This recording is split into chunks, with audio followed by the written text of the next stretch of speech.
পিশাচের ডোবা। এক, অভিশপ্ত ডোবা।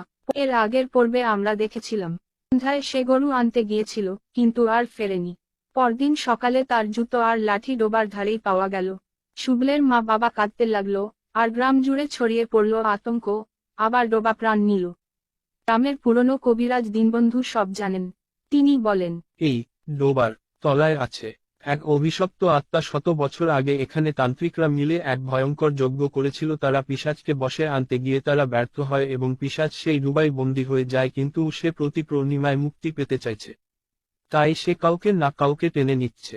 শোনামাত্র সবাই আঁতকে ওঠে, কিন্তু রমেন হেসে বলে, হা হা হা, সব বাজে কাহিনী, আমি প্রমাণ করব ওখানে কিছুই নেই। তারা গ্রাম আলো আধারিতে ভয় আর প্রার্থনায় ডুবে আছে।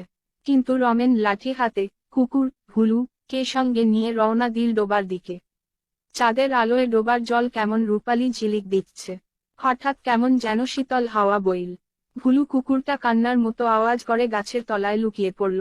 রমেন দাঁড়িয়ে রইল। আসো, দেখি কে আছে এখানে।